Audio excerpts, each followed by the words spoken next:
حضرت اسرافیل علیہ السلام کو زمین کی طرف جانے کا حکم کہ آدم علیہ السلام کے جسم کے لیے مٹی لا۔ اس کے بعد حضرت اسرافیل علیہ السلام کو زمین سے مٹھی بھر مٹی لانے کے لیے بھیجا گیا۔ زمین پھر رو رو کر فریاد کرنے لگی۔ حضرت اسرافیل علیہ السلام قیامت کو سور پھونکیں گے تو پورا عالم زندہ ہو جائے گا۔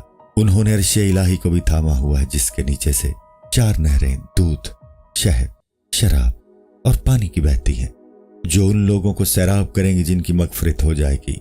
ان نہروں کے اثار دنیا میں بھی ہیں، دنیا میں ان نہروں کے اثار فانی ہیں۔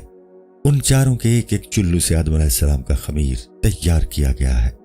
حضرت اسرافیل علیہ السلام بھی واپس آ گئے اور عرض کیا کہ آپ نے مجھے حکم تو دیا، لیکن ساتھ ہی دل میں رحم بھر دیا اور آپ کے رحم کا غلبہ ہو گیا۔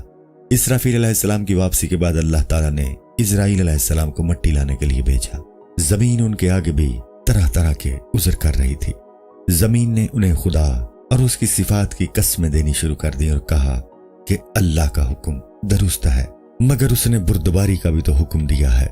اسرائیل علیہ السلام نے کہا، میں پہلے تینوں فرشتوں سے بھی زیادہ رحم کرنے والا ہوں، مگر اللہ کی طرف سے تکلیف اس کی طرف سے انعام کا پیش خیمہ ہوتی ہے۔ مصائب اٹھانے والوں پر اسی نسبت سے مہر بھی کی جاتی ہے۔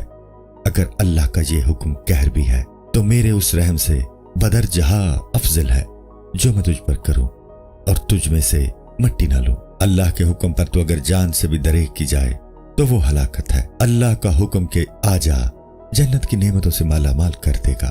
میں اللہ کا حکم پورے کرنے میں کوئی تعامل نہیں کروں گا۔ میں اللہ کے حکم کا غلام ہوں۔